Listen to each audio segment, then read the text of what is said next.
poursuivre la soirée à peu près jusqu'à 9h30. Et le jeu que j'ai un peu proposé à Richard, c'est de lui poser quelques questions, de dialoguer ensemble donc sur cet ouvrage que vous n'avez pas encore lu, mais j'espère que vous le ferez très prochainement. Et je voudrais commencer, on ne s'est pas concerté du tout, donc... c'est une interview en direct. Voilà, exactement, mais c'est une interview par un journaliste non professionnel. C'est l'arroseur arrosé. Voilà, je tiens à le faire remarquer. Et la première question qui vraiment m'est venue, c'est de savoir comment tu peux nous faire part, dans ton histoire personnelle, de ta première rencontre, avec cette terre. À quel moment, pour la première fois dans ta vie, est-ce que, je ne sais pas, c'était à 8 ans, Talmud Torah, est-ce que c'était à ton premier voyage en Eretz Israël ou dans d'autres circonstances, j'en sais rien. Qu'est-ce qui a fait que, tout d'un coup, tu t'es dit, j'ai quelque chose avec cet endroit? Question terrible. À titre très anecdotique, pour des raisons que je ne vais pas développer ici, moi je ne suis pas arrivé par avion du côté de l'Ouest. Ça me rappelle d'ailleurs le récit d'un des fils de Manitou, des gendres de Manitou, qui est malheureusement tombé pendant la guerre du Liban, dont j'ai oublié le nom, mais qui lui aussi est venu par l'Est et qui s'est arrêté à Jérusalem. Et bien moi je suis venu à l'occasion... disons dans la fin des années 70, on peut dire, au milieu des années 70, pour la première fois où je venais en Israël, parce que je n'ai pas participé, disons, des voyages sionistes traditionnels, j'étais pas tellement lié à cela, et donc je suis venu à l'occasion d'un voyage de découverte politique, entre guillemets, du Proche-Orient, en passant par la Jordanie, et en arrivant ici, à Jérusalem, par le pont Allenby, et un autobus, et je suis arrivé d'ailleurs dans un hôtel Porte de Damas. C'était le petit Français pied noir paumé qui était juif, mais qui prenait ses distances et qui est en tout cas rentré à l'Est, et rentré par l'Est. D'ailleurs, chose que j'ai écrite dans mon premier bouquin, j'ai retrouvé, la première fois que je vois Jérusalem, j'avais 24 ans quand même, j'étais pas si jeune que ça, c'était je crois en 75 en fait. J'arrive porte de Damas et je sens une fièvre dans la ville, et pour cause. Il y a le fameux attentat du Frigidaire, Rehov Yafo.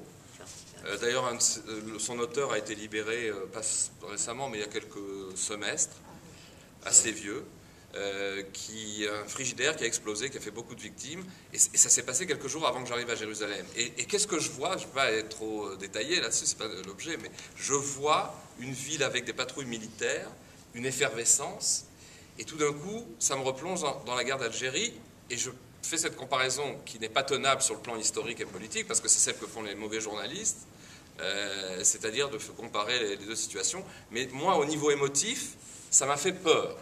Et donc, à partir de là, j'ai fait tout un chemin tout de même, qui a mis du temps. Mais ce que je note, pour te répondre, je suis venu par l'Est. Et l'Est, c'était pour symboliser ça. L'Est du gendre Libracha de Manitou, c'était l'Est de Hodou, non pas Hodou la Shem Kitov, mais de l'Inde, où il a été dans les ashras, etc. Et il est venu, il a entendu le son de l'étude du Talmud à Jérusalem, il est resté. Ben moi, ça m'a pris plus de temps, parce que j'avais tellement de clipotes, on pourrait dire, dans le langage plus proche de nous, qu'il a fallu que du temps et toute une évolution. En tout cas, ce qui est intéressant, c'est que moi, l'Est dont je venais, c'était pas Hodou, c'était l'Est politique. Et donc... vous comprenez ce que je veux dire? Je faisais partie de la gauche bien pensante, et même plus que de la gauche plus extrême. Et donc, je suis arrivé par le côté où je devais arriver. Bon, c'est une manière de te répondre, mais on va pas parler d'autre chose, j'imagine. Mais après, quand les choses, par contre, pour compléter cette réponse,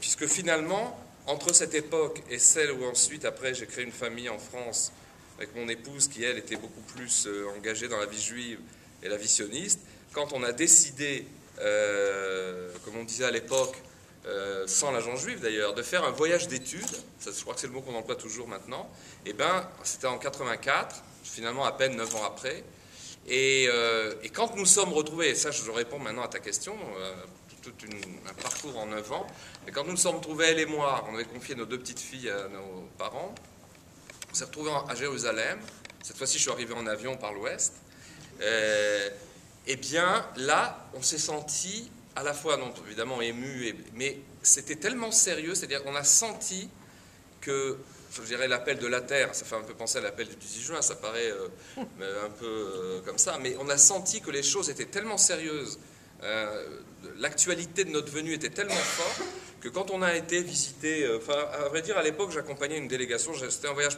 professionnel au sens journalistique, mais on en a profité pour en faire un voyage d'études pré-Alia. Et quand on est allé dans les différents endroits, quelques rares rendez-vous, etc., parce que moi j'étais fort occupé, eh bien tout a pris une dimension de, j'allais pas dire dramatique, mais dramatique au bon sens du terme, c'est-à-dire de décision qu'il fallait prendre. Et nous étions en novembre 84, et cette rencontre avec Eretz Israël et avec mon épouse, parce que je crois que c'était aussi ça, c'était d'être ensemble et d'appréhender la terre d'Israël ensemble, un jeune couple, eh bien, on a décidé que les choses allaient très vite. Et en juillet 85, 8 mois après, presque 9 mois, en prématuré, on est venu avec nos 2 petites filles et on s'est installé ici. Et je crois que l'interpellation, si vous voulez, pour moi, ça a été de, pas seulement ce qu'on dit toujours sur les enfants peuvent être mal éduqués ou les milieux juifs qui étaient en Galoute ne nous convenaient pas, mais c'est parce que nous avons ressenti un appel profond de la terre. Et est-ce que tu étais déjà poète à l'époque? Oui, évidemment. Écoutez, enfin j'étais journaliste. J'ai commencé le journalisme assez longtemps. Je crois que le premier j'ai fait des critiques de théâtre pour des journaux militants, l'extrême gauche. Et puis après, j'ai travaillé dans des journaux de gauche. Et puis après, des journaux plus nationaux. J'ai travaillé à Libération, etc. J'ai fait tout un parcours. Mais en tout cas, les premiers reportages, quand j'ai commencé vraiment à faire du terrain, des reportages de terrain, c'était pendant la crise de la sidérurgie en France dans les années 79-80. Eh bien oui, d'un côté je faisais du reportage, mais d'un autre côté j'écrivais les choses un peu qui me plaisaient. Il y avait une mode à l'époque qu'on appelait le New Journalism, le journalisme d'investigation, où pour la première fois les grands journalistes des grands journaux qui étaient eux connus, qui avaient beaucoup plus d'expérience que moi, comme les journalistes du Monde et d'autres, eh bien ils écrivaient des reportages pour la première fois, c'était une mode américaine, à la première personne. Et moi, c'est un truc qui m'a beaucoup interpellé, et j'ai commencé, même dans le journalisme, en faisant des reportages très sociaux, rencontrer des syndicalistes de la sidérurgie en train de fermer, c'était pas très poétique, mais je vivais ça sur un mode, d'ailleurs je me souviens, dans la rédaction d'un journal pour lequel j'ai travaillé ensuite, qui s'appelait Maintenant, qui était, pour ceux qui connaissent, une expérience qui n'a pas duré très longtemps, quelques 9 mois, mais qui était un peu l'expérience d'un journal de gauche non communiste qui a continué ce qu'on appelait à l'époque Politique Hebdo. Eh bien, moi, je travaillais dans cette rédaction, et comme je faisais des reportages un peu à la première personne, j'amenais des photos, j'étais un petit peu inclassable.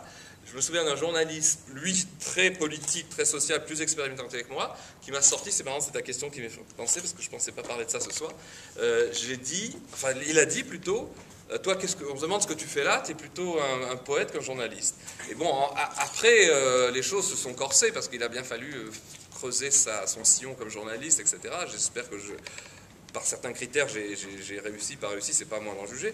Mais le fait est que dans l'écriture, et à un certain moment aussi, il y a eu une expérience, je voudrais rappeler, qui était très sympathique. J'ai proposé à Jaco Grunewald, que j'aime beaucoup, l'ancien patron de Tribune Juive, avec lequel j'ai travaillé avant de faire mon alia. Jaco il a fait son alia presque clandestine en 85, parce que, même moment que moi, il n'a pas voulu dire à personne qui partait, et on s'est retrouvé à Jérusalem. J'ignorais d'ailleurs je croyais qu'il était en voyage. Et après quelques mois, il a avoué que oui, il avait fait son alia pour rejoindre ses enfants, ses garçons, qui sont restés des militants et des gens qui agissent beaucoup dans la société. Et il a fait une expérience géniale de créer un quotidien. Ça n'a duré que 3 mois. L'été 86, donc 1 an après que nous soyons arrivés ensemble, presque, Jaco et moi, on a créé un quotidien qui s'appelait donc Tribune Juive.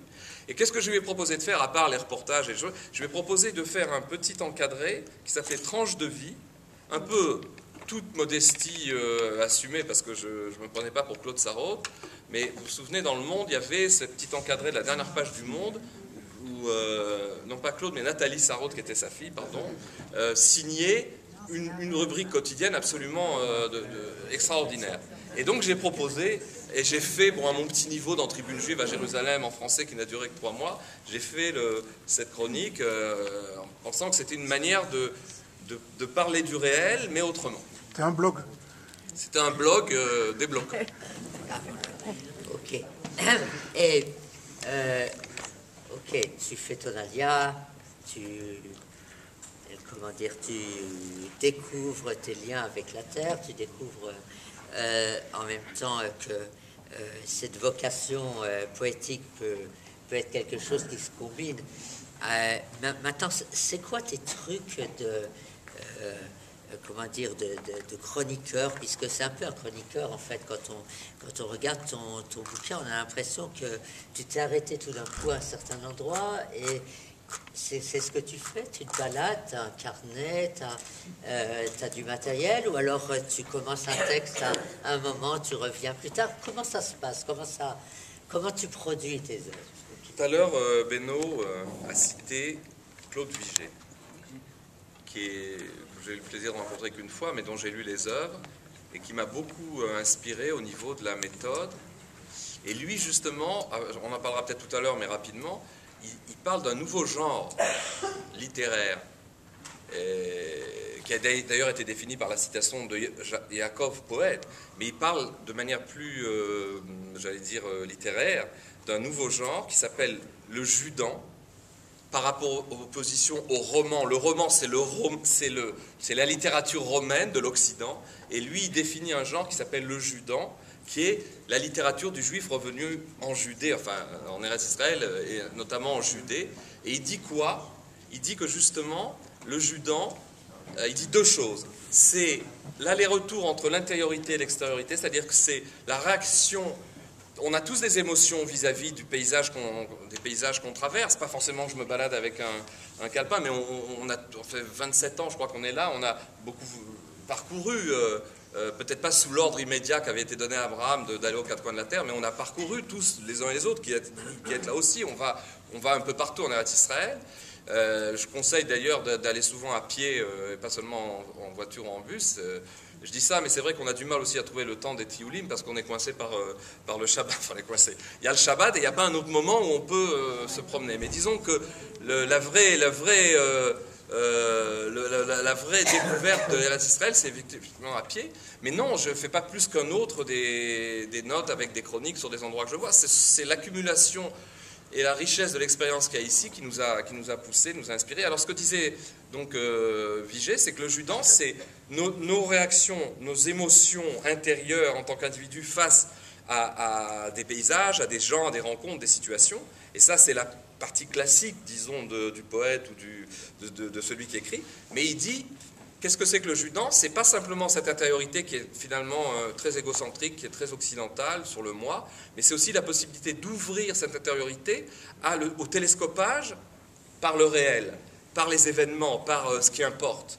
Et il dit que justement le judan, ce n'est pas comme un roman avec des personnages qui suivent une histoire où l'auteur est maître complet du jeu, et comme le disait Beno, soumet, des fois évidemment avec un talent inouï, ses personnages à sa narration, mais c'est quelque chose un genre littéraire totalement nouveau que Claude Vigée a eu le mérite de défricher et de définir très longuement. Il y a un entretien dans un bouquin que j'ai ici qui s'appelle La faille du regard, avec Francine Kaufmann, sur 20-25 pages. Il définit ce que c'est le judan. Je vous fais grâce des citations, on n'est pas en faculté littéraire ici, mais il dit c'est ça, c'est cet aller-retour entre l'intériorité et l'extériorité, le télescopage par le réel, et c'est finalement un peu le genre que j'ai initié, enfin dont j'ai hérité dans le premier bouquin que j'ai fait, et dans celui-ci, où il y a, si vous voulez, ce jeu entre les émotions et donc l'intériorité, et aussi non pas les événements, mais ce qui nous importe.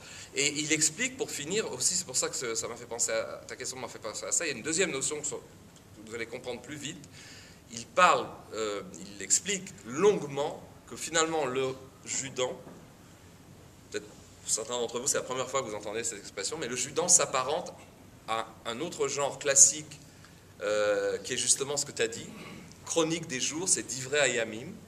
Et le Divrei Hayamim, c'est un genre tanachique, parce qu'il y a le Divrei Hayamim dans les textes retenus par le canon biblique, mais c'est la chronique des jours d'aujourd'hui, et il explique longuement qu'est-ce que c'est, que c'est un mode d'écriture typiquement juif qui intègre dans les émotions ce qui concerne le klal. Et je crois que c'est ça l'important, c'est pas l'individu qui se referme sur son nombril, mais qui, quelque part, quand il parle de ses émotions, rejoint celle du klal Israël. Alors, j'ai été pendant plus de 25 ans prof d'histoire-géographie, donc il y a un de tes textes qui m'a beaucoup interpellé, qui s'appelle l'histoire géo. Et en fait, j'ai découvert quelque chose là-bas qui était un petit peu ou une négation plus qu'un télescopage, avec quelque chose que j'avais appris il y a très très longtemps de quelqu'un qui lui vivait déjà ici, avait déjà ses pieds dans la terre d'Eretz Israël, qui était Frédéric Shimon Hamel, Chameau. Et Chameau utilisait une formule je sais qu'il l'avait prise ailleurs, mais j'ai oublié où, mais qui est une formule dans laquelle moi je me reconnaissais beaucoup, dans laquelle il disait que le problème des Juifs est qu'ils avaient eu trop d'histoire et pas assez de géographie. Or, c'est pas du tout ce que tu dis dans ton texte. Ce que tu dis, c'est que c'est pas qu'on n'a pas eu de géographie, mais c'est qu'on s'est trompé de géographie. C'est-à-dire qu'en fait, pendant des siècles, nous avons cru que les autres géographies étaient aussi ou étaient essentiellement nos géographies. Est-ce que tu pourrais un petit peu développer cette notion? Tout le monde connaît ce qu'on appelle la petite Jérusalem à Tlemcen, ou la grande Jérusalem à Vilna.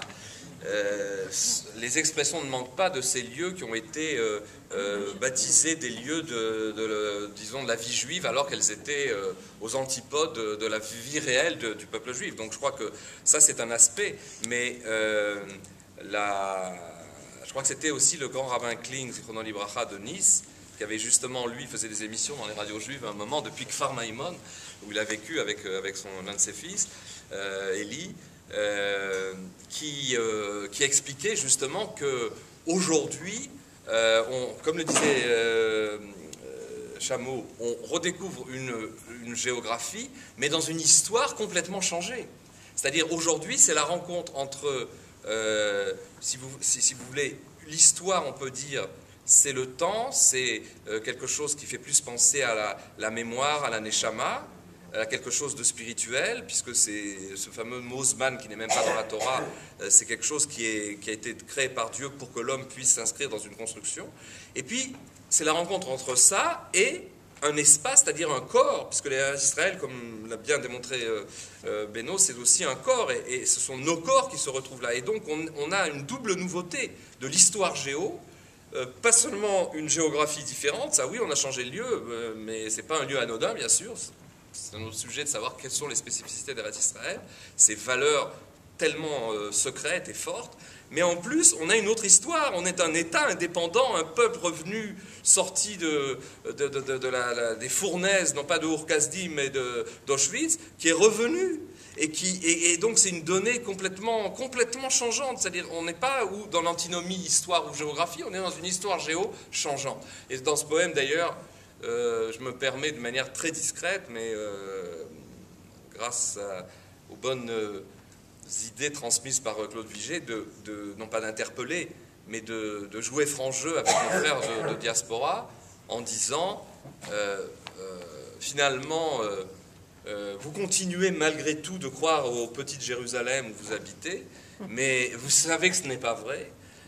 Mais toutes sortes de choses vous empêchent de faire le pas, et j'aborde ce fameux sujet, non pas celui de l'alien en tant que tel, mais qu'est-ce qui bloque, qu'est-ce qui empêche que nos frères juifs qui vivent, ils sont nombreux en diaspora, ne comprennent pas cette relation, cette nouvelle équation entre histoire et géo. D'ailleurs, soit dit entre parenthèses, ça va peut-être vous surprendre, mais vous savez comme moi vous suivez l'actualité, y compris démographique et politique du pays, c'est que dans certains disent quelques mois, quelques semestres, en tout cas c'est dans les proches années qui viennent, une donnée fondamentale va changer, c'est que la majorité réelle, statistique, démographique du peuple juif ne sera plus, comme elle était évidemment ces dernières années, ces dernières décennies, en diaspora, mais ici. Et certains analystes et certains textes, on n'a pas le temps de les décrire ici, montrent bien, textes prophétiques et autres, montrent bien que l'animosité des nations, qui ne fait que s'amplifier à notre égard, elle est en fait une conséquence de cette conscience que lorsque nous serons la moitié plus 1, plus 1000, plus 10 000, etc., c'est-à-dire que le peuple juif sera majoritairement, ce n'est pas un chiffre seulement, mais ça entraîne toutes sortes de conséquences qu'on mesure mal encore, y compris à l'Afrique, y compris par rapport au Grand Sanhédrin, y compris par rapport à toutes sortes de choses, qui fait qu'on va changer, on est à 2 doigts de changer de période, de manière encore plus radicale qu'en 48, lorsqu'il sera avéré que plus que la moitié du peuple juif vivra en Eretz Israël. Alors c'est sans doute un peu ce que Manitou appelait le vrai Sod Haïbour. Il a un cours tout à fait extraordinaire là-dessus. Je ne vais pas rentrer là-dedans, mais Agav Manitou, un des souvenirs que j'ai lorsque j'ai travaillé avec lui, j'en ai fait part l'autre jour, et c'est quelque chose que j'ai pas vraiment beaucoup raconté, mais ça me semble intéressant dans la période où on est, parce que tu restes quand même, malgré tout, un journaliste. C'est qu'en 1988, on est quelques mois après le début de la première intifada, et il y a quelques personnes qui sont venues le voir et qui lui ont demandé l'autorisation, en quelque sorte, de recréer ce qu'on appelle une marteret, c'est-à-dire un groupe de combat, parce qu'ils avaient l'impression que l'armée, l'État, etc., ne faisaient pas ce qu'ils auraient dû faire, et donc pour prendre les choses par eux-mêmes. Et Manitou a répondu un non absolument catégorique, et c'est d'ailleurs pour ça que les choses... Enfin, je suppose que c'est pour ça que les choses ne se sont pas faites à l'époque. Or, cette semaine, nous avons tous entendu malheureusement ce qui s'est passé dans l'actualité. Et donc, moi, ça m'a amené à une question par rapport à ce que tu écris. C'est, tu écris finalement sur l'amour d'Eretz Israël, mais est-ce qu'il y a une limite à l'amour d'Eretz Israël? Écoutez, je vais vous répondre de manière très claire. D'abord, ceux qui attaquent une base de Tsahal ne m'ont pas l'air du tout d'être inspirés par un quelconque amour, fût-ce celui de l'État d'Israël, mais plutôt ou de la terre, du peuple, et encore moins de sa Torah, mais beaucoup plus par une haine et un esprit sectariste qui fait qu'on s'attaque à quoi? En s'attaquant aux soldats de Tsahal, on s'attaque à ce qui est le ciment de notre retour, puisque je vous rappelle qu'historiquement, Manitou avait longuement expliqué, et d'autres encore, comment, justement parce qu'en 1948, nous étions un peuple divisé sur le plan de son armée, il y avait la Haganah, il y avait le Hetzel, il y avait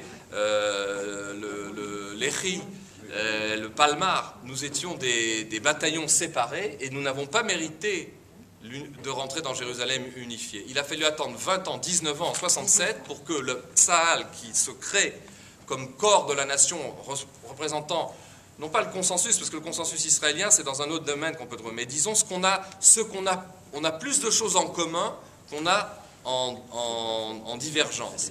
Et Tsahal représente cette unification si difficile de ce peuple qui a justement comme vocation d'être Echad et qui récite le schéma Hashem, Elokeinu Hashem Echad, parce que justement c'est la valeur qu'il a le plus du mal à assumer. Eh bien, puisque toute spiritualité, c'est de travailler ce qui nous manque. Eh bien, voilà que Tsahal peut reprendre Jérusalem parce qu'il est uni.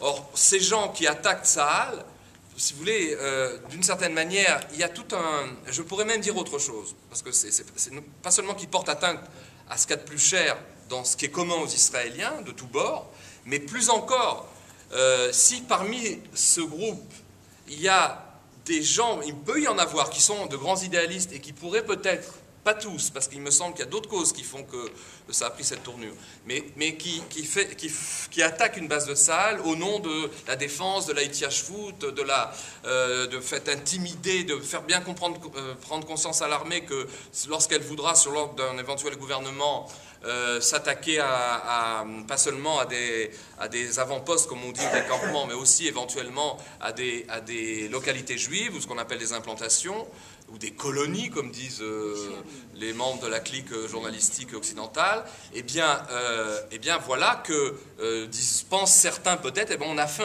une action d'éclat qui montrera que ça ne sera pas si facile que ça. Or, il me semble, même si certains raisonnent en ces termes, que c'est une erreur totale par rapport à qu'est-ce que c'est que l'amour. Si ce qui les inspire, et je ne suis pas sûr que ce soit le cas, c'est l'amour d'Eretz Israël, puisque c'est ta question, tout le monde devrait savoir qu'un amour qui se transforme en passion et en passion violente, eh bien, ce n'est pas un amour juif, et ce n'est pas un véritable amour, parce que ça entraîne exactement l'inverse. Enfin, je voudrais dire une chose aussi, c'est qu'il me semble, là je suis optimiste quand je pense qu'il y a parmi eux des gens qui sont à ce point idéalistes, je pense que c'est surtout pas toute la jeunesse des collines, parce que je ne veux pas non plus faire de généralité, on en a entendu trop dans les médias ces derniers jours de généralité, et même d'anciens généraux qui disaient qu'il fallait tirer dans le tas. Ce qu'ils n'avaient pas dit lorsque les Arabes menaçaient dans le fameux tsunami qui, Baruch Hashem, n'a pas eu lieu en septembre de la création de l'État palestinien, Tsahal se posait la question comment il allait essayer d'éviter de faire des morts parmi les gens, des agresseurs de ces manifestations qu'on redoutait sur les checkpoints de Tsahal. Et là, personne n'a dit on tirera dans le tas. Mais là, il a suffi que certains illuminés, parce que je pense que c'est ça, aient fait cette très très mauvaise chose pour qu'on a entendu des généraux dire il fallait tirer, enfin les généraux pas d'actifs, hein, d'anciens ministres, dire il faut tirer dans le tas, ce qui est quand même abusif. Donc les généralisations sont abusives. Ce que je veux simplement dire, et sans rentrer dans l'analyse ou la psychanalyse de ce groupe-là, je crois que tout le monde sait bien que ce groupe marginal, en fait ce sont des enfants, on pourrait dire, dont les parents ont renoncé à les éduquer. C'est une démission familiale et j'allais dire sociologique d'un secteur de la population qui était en proie à des difficultés dans Yehuda Shomron et qui a laissé cette jeunesse, ou une partie de ceux, pas la jeunesse des collines, mais là, ceux qui sont les violents parmi eux, diverger, être complètement marginaux et être en fait à ce point illuminés qu'ils s'attaquent à des soldats de Tsahal. Et il y a à juste titre plusieurs des officiers qui ont été agressés, qui étaient des descendants de déportés de la Shoah, ont toute bonne raison de se trouver offusqués par le fait d'avoir été injuriés comme nazis. D'ailleurs, au-delà de cette dérive, je crois que le fait qu'on utilise dans ce genre de situation, mais c'est aussi le cas dans l'autobus, Beno parlait de l'autobus, ou dans la rue, dès qu'il y a une violence ici, on parle de nazis, parce qu'il y a un passif passé qui fait qu'on ne mesure pas ce qu'on dit. Et je crois que je me souviens, Eliane Amado Lévy-Valency, que j'ai eu le plaisir de connaître, et qui était aussi quelqu'un qui a tellement fait, d'ailleurs très discrètement, dans les instances culturelles de l'UNESCO pour défendre le point de vue juif et israélien, a écrit son dernier livre, je crois, c'est un tout petit livre, encore plus petit que le mien, qui s'appelle « La dignité des mots ». Et elle explique là-bas comment les glissements sémantiques, d'abord dans les médias et dans le langage médiatique qui s'impose à tout le monde, mais aussi dans le langage des Israéliens, qui sont aussi soumis à ces influences, eh bien, faisaient qu'on n'appelle plus un chat et les mots perdent de leur sens. Or, traiter un soldat de Tsahal qui est justement en Judée-Samarie dans une base pour maintenir l'ordre, et l'ordre contre la plupart de ceux qui veulent le remettre en cause, c'est pas les Juifs, eh bien, de traiter un soldat de Tsahal de nazi, c'est la pire des choses, et c'est un danger d'explosion, c'est-à-dire, bon, aggravé par les médias, mais je crois que là, il faut être extrêmement clair, que c'est en aucun cas l'amour d'Eretz Israël, d'après moi, c'est une dérive anarchique, extrêmement, oui, et puis qui est la conséquence, de beaucoup d'abandon, et puis il y a aussi un côté pathologique, d'une certaine manière, pathologique. Ok, bon, Moi, je voudrais quand même mettre un bémol à ce que tu dis, puisque, bien sûr, il faut condamner ce qui s'est passé, mais il faut quand même mettre un bémol, parce qu'on est quand même, il ne faut pas oublier dans quel contexte on vit en Israël, contexte politique. On est encore dans des lois du mandat britannique, où un ministre de la Défense peut, sans passer par une justice, sans passer par des avocats, prendre des personnes et les mettre à 50 ou 100 km de leur maison. Et il faut quand même mettre ce bémol-là. Il faut peut-être aussi changer de ce côté-là les lois qui... Je pense pas qu'on va pas rentrer dans ce débat parce que Moi, chacun va apporter j'accepte son cette avis. remarque. Oui, non, mais il y aurait beaucoup de remarques à faire dans un sens et dans un autre. Donc, non, la question est par rapport... La question est par rapport à Richard et ce qu'il en pense. Je pense qu'on est tous d'accord sur la manière de la... Je voudrais continuer par le... Moi aussi j'en ai gros sur la patate de ce que vous dites alors. Je voudrais continuer par, comme je vois que le temps tourne, par le fait que tu parles de plusieurs personnes. Tu as déjà parlé de Claude Vigée. Il y a une de ces personnes à qui tu rends hommage dans un poème, c'est Hélène Baird. Or, Hélène Baird n'avait aucun lien avec la terre d'Israël. Elle était une jeune juive extrêmement assimilée qui se sentait extrêmement française. Donc, pourquoi justement elle? Pourquoi dans ce recueil? Encore une question qui est pertinente et puis qui demande pas mal d'explications. Je vais essayer de dire les choses un peu en langue judéenne. D'ailleurs, une question se pose qui est sur toutes les langues, j'imagine, c'est comment on peut parler de renouveau de la littérature et même de Judan alors qu'on écrit encore en français. Donc je devance peut-être des questions, mais bon, alors on va en parler après. Mais disons, je vais essayer en français de vous répondre de manière un peu judéanique au sens de Vigée. Elle était je crois que tout le monde, ou beaucoup de gens ont lu ici son journal tellement émouvant, qui a été retrouvé, qui a été publié il y a un an ou deux, et qui est tellement poignant. Une jeune juive très assimilée qui d'ailleurs, même au plan religieux, savait plus très bien quelle était la différence entre le judaïsme et le christianisme, puisqu'elle parle disons de Jésus, etc. Et donc il y a un côté complètement, je dirais, à des kilomètres derrière Israël. Elle fait même dans certaines de ses remarques des remarques critiques sur les sionistes agitateurs qui s'agitent à Paris en 39-40 et qui ont l'air complètement utopistes. Donc elle n'est pas du tout en train de regarder vers Israël. Mais pourquoi j'ai voulu parler d'elle dans un texte, c'est d'abord parce que, justement, elle avait l'étoile et elle se demandait si elle devait la porter. Puis finalement, par solidarité avec son peuple, elle la porte, alors qu'elle pouvait peut-être, dans les beaux quartiers où elle habitait, ne pas la porter. Et elle, petit à petit, elle fait corps dans le drame. Elle accompagne son peuple dans la déchéance et dans le drame. Et elle se retrouve à Auschwitz et à Bergen-Belsen, où elle va mourir juste quelques semaines avant l'arrivée des troupes alliées. Et quelques jours. Et si vous voulez, il y a dans ce destin quelque chose qui m'a interpellé. Et le point, à part le fait qu'elle a un destin tragique, c'est que surtout, elle était une écrivain en herbe. Et elle avait une sensibilité dans ce journal qui est tellement forte que finalement c'est un destin qui a été fauché comme plus de 6 millions, c'est un faux chiffre d'ailleurs, 6 millions, bien plus de juifs sont morts pendant la Shoah, elle a été fauchée comme tant d'autres, mais elle avait quelque chose qui était un potentiel, comme d'ailleurs tous ceux qui ont été fauchés, un potentiel extraordinaire. Et d'une certaine manière, pourquoi en avoir parlé?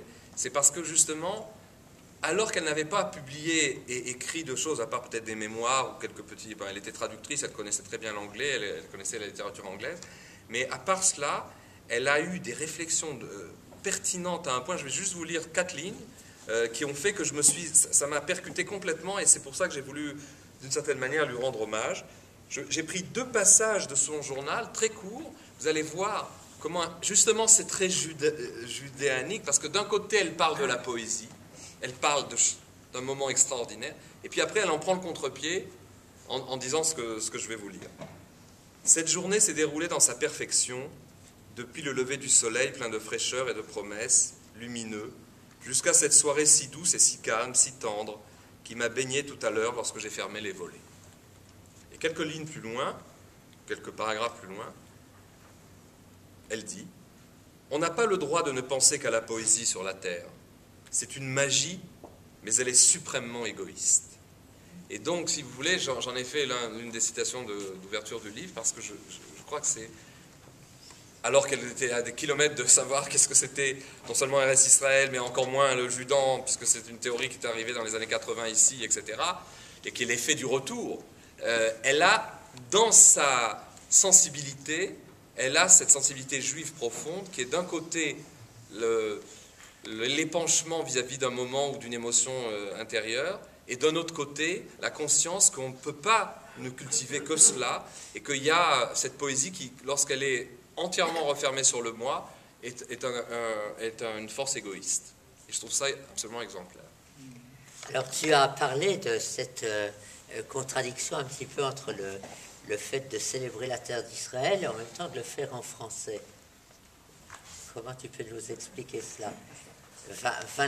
26 ans et demi en Israël, est-ce qu'il y a la possibilité de passer à une poésie en hébreu ou c'est autre chose? Alors, je vais répondre de manière prosaïque dans un premier temps et après à un autre niveau. Prosaïquement, quand je suis arrivé en Eretz Israël en 84, j'avais 33 ans passés. J'étais déjà journaliste depuis 6-7 ans et j'avais aussi un rapport à la langue qui était piégeant parce que comme mon métier c'était la langue, j'ai été confronté, en allant comme tout le monde à l'Ulpan, etc., j'étais confronté au problème de savoir si je gardais ou non ce métier parce qu'il était clair et net que n'ayant pas fait mes études ici et ayant déjà été investi très profondément dans la langue en tant qu'outil d'expression de ma profession, je ne pourrais jamais atteindre le niveau en hébreu. Peut-être c'était une erreur de penser ça, mais en tout cas c'est ce que j'ai pensé. Je ne pourrais jamais atteindre le niveau que j'avais en français dans la nuance de la langue, parce que j'étais déjà un lecteur de Jabez. J'ai pas publié de poésie, mais j'écrivais des choses évidemment, à part les articles ou même les petits encadrés de tranches de vie. Et donc je m'étais rendu compte que je ne pourrais jamais maîtriser l'hébreu comme je maîtrisais le français. J'avais rencontré d'ailleurs Emmanuel Alperine à l'ambassade, qui était attaché culturel avant mon alia, et qui m'avait fait comprendre en me disant lui, il a eu un autre itinéraire, justement, parce que d'abord, il est venu plus jeune, fait ses études ici, et il est devenu journaliste à la télévision israélienne, et un journaliste apprécié, avec un fort accent français, mais une syntaxe hébreu tellement pure que des Israéliens adorent écouter Alperine, malgré son accent, parce qu'il a un hébreu parfait. Que beaucoup d'autres journalistes nés dans le pays n'ont pas. Donc d'une certaine manière, c'est l'exemple et le contre-exemple. Parce que, à part que les années passant et les responsabilités qui m'incombaient au plan familial, etc., ont fait que je me suis servi de mon métier tout de suite ici, en français, pour continuer ma profession. C'était peut-être un aiguillage à sous-peser, peut-être plus. En tout cas, puisque vous savez, j'ai créé après quelques années à Kol Israël, j'ai créé l'édition française du Jérusalem Post, que j'ai géré pendant presque 7 ans. Et en fait, il y avait aussi un enjeu politique, un enjeu Manitou nous avait inspiré aussi à Léon Rosenthal et à moi-même, qui avons créé cette édition, pour dire combien c'était important qu'à cette époque, il y ait un média francophone israélien qui appelle un chat, et qui soit professionnel aussi, surtout avec un nom tel quel. Et donc, en fait, ça a pris un certain chemin, qui fait qu'après, alors il est vrai, 25 ans après, je peux interviewer Shimon Peres ou Netanyahou sans problème, je l'ai fait plusieurs fois en hébreu, mais écrire un éditorial, puisque plus ça a été, plus j'ai fait, au lieu de reportage, j'ai fait des analyses, j'ai fait des éditoriaux. Écrire un éditorial en hébreu, c'est pas évident parce que je n'ai pas les finesses de la langue. À un certain moment, plusieurs personnes m'avaient, à l'époque où j'écrivais des éditoriaux dans le Poste, à l'époque d'Oslo, plusieurs personnes m'avaient suggéré qu'on fasse traduire ce que j'écrivais en hébreu parce que ça paraît-il, ça pourrait être intéressant dans ma Korishon ou ailleurs. Ça ne s'est pas fait. Maintenant, pour vous répondre de manière plus profonde, avec Vigée à l'appui. Vigée se justifie à la longueur de page dans ce bouquin, La faille du regard, justifie mais au sens, non pas culpabilisation du terme, mais au sens créatif du terme. Pourquoi il pense que le Judan, ce nouveau genre, évidemment que c'est en hébreu qui doit s'épanouir, se développer, et le Rav Kook, quand il parle d'une nouvelle littérature, c'est une nouvelle littérature dans l'hébreu, dans la langue de la Renaissance, dans la langue hébraïque, mais il dit qu'aussi il y a, c'est comme des étincelles dérivées, il y a dans les langues étrangères où les Juifs s'expriment, dans cette période de transition qui est celle du retour, où tout n'a pas, On sait bien que ceux qui parlent hébreu, ce sont nos enfants, et comme dirait Kishon, ce sont nos enfants qui nous apprennent la langue. Et donc, dans cette période de transition, il y a aussi possibilité à ce que, dans le kibbutz Galouyot, il y ait aussi une approche dans les langues de l'exil. C'est peut-être le dernier, c'est l'adieu à la langue, ce serait l'adieu à la francité, l'adieu à cet exil qu'on a trimballé dans nos valises, que de pouvoir finalement écrire cela et dire que de toute manière, dans les générations d'après, ça s'écrira autrement. Mais nous, enfin, avec notre âge, avec nos bagages, on avait des bagages peut-être trop lourds, ou on est venu trop en retard pour pouvoir écrire en hébreu. Je voudrais dire une autre chose aussi, c'est que justement dans la littérature hébraïque qui s'écrit donc en hébreu et même dans la littérature la plus à la mode, chez Amos Oz et David Grossman, pour citer que ceux qui sont les plus traduits et les plus connus en roule, évidemment, on retrouve, si vous voulez, ce dont on parlait tout à l'heure, ce dont Beno parlait, c'est le fait que, par certains côtés, cette littérature, elle est critiquée, disons, par certains Israéliens, parce qu'elle est, justement, entre guillemets, non pas trop féminine. Je ne veux pas me lancer dans cette explication-là, qu'est-ce que c'est féminin, mais disons, c'est le fait qu'elle plaît aux nations, parce qu'il y a une sensibilité tellement à fleur de peau, qui transcende le politique et pas la politique, mais qui transcende aussi, et qui donne à voir une sensibilité israélienne que les nations aiment bien voir. Alors ça, c'est un côté qui peut être critiquable, ou critiqué par une partie des Israéliens qui ne pensent pas comme ça. Et pour dire les choses crûment, c'est que c'est vrai que ceux qui se font connaître et traduire dans la littérature, comme dans le cinéma d'ailleurs, ce sont toujours des œuvres d'art autoflagellantes, qui montrent la militarisation de la société israélienne, etc. Ça, c'est côté court. Côté jardin, et c'est pourquoi j'en parle, c'est justement pas pour aller que dans ce sens-là. Il y a, y compris dans cette littérature, y compris chez Amos Oz, y compris chez David Grossman, deux éléments qui font que malgré cette récupération ou cette exposition vis-à-vis des nations, de toute manière, quels que soient nos littérateurs, quelles que soient les choses qu'on dirait, ils trouveraient toujours dans ce qu'on a à dire des choses qui se retournent contre nous. Mais disons que ce qu'il y a de positif, et tout à l'heure, pour conclure, je vous lirai un petit extrait, il y a chez Amos Oz, dans la sensibilité, dans la pertinence, et dans la faculté à décrire la société israélienne, et à être conscient de et d'ailleurs, il y a une évolution de Amos Oz, énorme.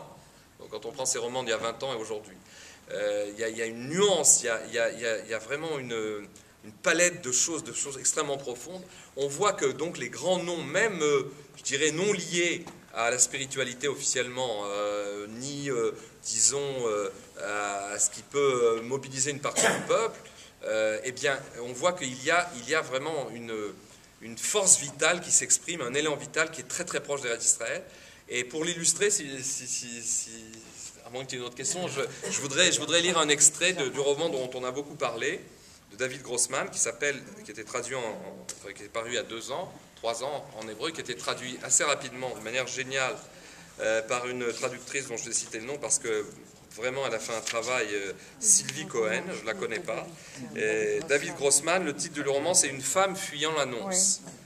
C'est une histoire pathétique, vous connaissez l'histoire, c'est l'histoire qu'il a finalement vécue lui-même. Il a commencé à écrire ce roman qui est très épais, et en français il fait presque 700 pages, en prenant la chronique d'Ivrei Hayamim, on peut dire, des années de l'Intifada, et des années qui ont précédé la guerre du Liban, la seconde guerre du Liban, et il a raconté une histoire qu'après il allait lui-même vivre, par le malheur des événements. Son histoire, c'est l'histoire d'une femme qui a 3 garçons, dont 2 ont déjà fini de Tsahal, et le dernier, le plus jeune, est dans une unité d'élite. Et cette femme a prévu, comme son fils va finir l'armée dans quelques jours, a prévu de l'emmener en Galilée pour se balader avec lui, pour clôturer son armée. En fait, comme il était dans les tanks, et que son unité est appelée, juste au moment où on devait le libérer, pour faire une action d'éclat qui a l'air de le passionner, il est obligé, dit-il à sa mère, d'accompagner son unité, et il renonce à ce tioul. Et elle a le pressentiment parce qu'il va dans une opération très délicate à Jenin ou ailleurs, et elle a le pressentiment tragique qu'il ne reviendra pas. Et qu'est-ce qu'elle fait? Comme elle est vraiment le portrait de l'israélisme le plus vécu de nos dernières années. Eh bien, elle voit chez elle les soldats, elle imagine qu'il va y avoir ces anges exterminateurs, comme on les appelle, ces 3 sergents de la police militaire israélienne qui vont arriver pour lui annoncer la mort de son fils. Elle ne peut pas supporter cette idée. Et elle s'en va de chez elle, parce que c'est une femme fuyant l'annonce, c'est le titre du roman. Elle va aller avec un ancien ami, parce qu'elle est divorcée, elle n'est plus avec le père des enfants. Elle va avec un ancien ami marginal, qui est presque, pas handicapé, mais presque. Elle va aller en Galilée, elle va passer 5-6 jours, elle va remonter le temps, elle va fuir le temps de l'annonce en Galilée. Et qu'est-ce qui se passe? À part, je vous recommande de lire ce livre qui est extraordinaire, qui est un livre à fleur de peau, qui décrit pas seulement avec finesse les personnages, mais surtout le moment de cette chronique des jours qu'on a vécu tellement dur. Alors évidemment, c'est vu sous un angle, il y a des passages qui sont difficiles à supporter, au plan national, je dirais, quand par exemple il décrit le guillous, le moment où les parents sont venus amener leurs enfants avant cette opération, l'auteur on voit que quand il décrit cette scène, il se désolidarise, il dit mais quel est le ballet que nous dansons là, quelle est l'importance? Tout d'un coup, il y a un décrochage, je dirais, qui se désolidarise de la nation. C'est normal, parce que c'est ce qu'il a ressenti, et c'est intéressant parce que ça apparaît universel. En tout cas, il faut le lire, parce que ce que je dis est un peu éclectique. En tout cas, ce qui se passe après, c'est que pourquoi je disais qu'il allait vivre ce qu'il a écrit, c'est que, alors qu'il n'avait pas achevé ce roman, et que, en fait, tout ce roman, les 3/4 du roman, c'est cette marche en Galilée, où on décrit d'ailleurs pas seulement les craintes et les peurs de cette femme avec son fils auquel elle pense sans arrêt, mais on décrit, comme le disait Vigée, comme l'a rappelé Beno, aujourd'hui on a des auteurs israéliens qui connaissent le nom des plantes, qui décrivent à perte de ligne la végétation et ce qui se passe dans le paysage. C'est des choses que les auteurs juifs de Galout ne faisaient jamais. Ils avaient des réticences. Paul Celan, par exemple, en est un exemple. Il y a des vers explicites dans lesquels il dit « Mais comment je peux écrire, après Auschwitz, décrire une espèce de plante dans une montagne ?» Et bien voilà que oui, nos auteurs israéliens, ils n'ont aucun complexe avec ça. Et vous avez des descriptions extraordinaires de la végétation en Galilée, enfin la végétation, des senteurs de l'osmose entre la personne humaine et la nature, parce que la nature, comme le disait Vigée dans son bouquin La faille de Ricard, la nature n'est plus tabou, et le corps n'est plus tabou, tant s'en faut. Et c'est un livre extraordinaire. Et voilà qu'est-ce qui arrive? Grossman, son fils fait partie d'une unité de tankistes. En plus, dans son roman, c'est comme prémonitoire, le gosse que la femme a peur de perdre, c'est un tankiste. Et il va être tué à la dernière heure de la Seconde Guerre du Liban. Et le fils de Grossman. Et Grossman va devoir se remettre à continuer, après cette vision-là, il va finir son roman, il va le livrer au public, ce qui est absolument extraordinaire. Je voudrais juste vous lire, parce que je crois que ça conclura... si tant est qu'on conclut maintenant la soirée de manière extraordinaire. L'héroïne du roman, la femme, s'appelle Ora. Et elle prend la main de son ancien compagnon, et c'est écrit comme ça. Ora lui prend la main, et elle lui dit « Tu entends ?» Et alors lui répond « Quoi donc ?» Eh bien, le chemin. En Israël, les chemins émettent des sons que je n'ai entendus nulle part ailleurs, je t'assure. Après, il reprend la description. Ils avancent, l'oreille tendue, tous les deux. Rache, rache, rache des semelles raclant la terre. Le rub de l'avant-pied frappant le sol. C'est des onomatopées, j'ai du mal à les lire. Le hache, hache, hache de la marche. Le wash, wash, wash du petit trot. Le riche, rache des cailloux qui roulent et se heurtent. Le rap, rap des pieds écrasant des touffes de pimprenelles épineuses. Heureusement qu'ils produisent les gutturales de l'hébreu, dit Ora. Comment pourrait-on les traduire en anglais ou en italien? Et si on ne pouvait le faire qu'en hébreu? Alors son compagnon lui dit, tu veux dire que les chemins parlent hébreu? Que le langage germerait de la terre? Il y a la fameuse phrase « Emet me'ares tismar » et il y a aussi l'autre phrase qu'on n'a pas eu le temps de développer, mais qui rejoint tout le problème du leadership et tout le problème des jours qui nous attendent, des jours heureux qui nous attendent. Divrei ayamim ha'atidim. L'autre, je crois que c'est de Ishayahu, cette fameuse phrase qui dit comment c'est un ish tsema, ou mitartav itzmar. C'est-à-dire que ish tsemar, celui qui va, ou ceux qui vont, qui sortiront de la terre, ce sont des bas-fonds de la terre, ce sont du tartav qui vont surgir, yitzmar au futur. Ça veut dire que, en fait, le Mashiach, ou toutes les forces qui sont liées à cette énergie, elles vont surgir non pas de l'élite intellectuelle, religieuse ou politique du pays, mais bien du muscle de la terre. Et qu'est-ce qu'il dit après? Et pour conclure, donc son compagnon s'emballe à l'idée des mots jaillissant de la poussière, rampant hors des crevasses de ce terreau aride et raviné de la Galilée, projeté dans les airs par la fureur du Khamsin, parmi les chardons, les ronces et les épines, comme des nuées de criquets ou de sauterelles. Ora écoute ce flot de paroles. Au fond d'elle-même, un petit poisson fossilisé frétille de la queue et une vaguelette vient lui chatouiller le corps. Et voilà, alors ça je ne résiste pas puisque voilà aussi où tout d'un coup les choses prennent une autre allure, mais ça fait partie de la liberté d'écrire.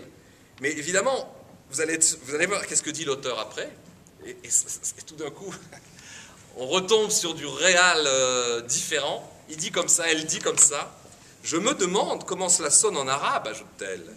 Après tout, ce paysage est aussi le leur. Et il possède aussi des consonnes laryngales, ce son qui donne l'impression de s'échapper d'un gosier desséché. Elle illustre son propos par un raclement de gorge des plus réussis. La chienne qui les accompagne dresse les oreilles.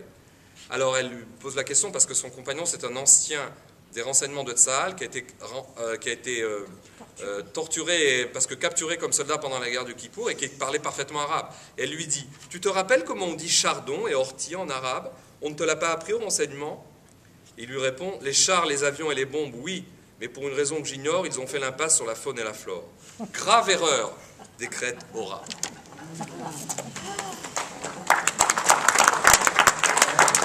En tout cas, je vous recommande cette lecture qui est très profondément israélienne.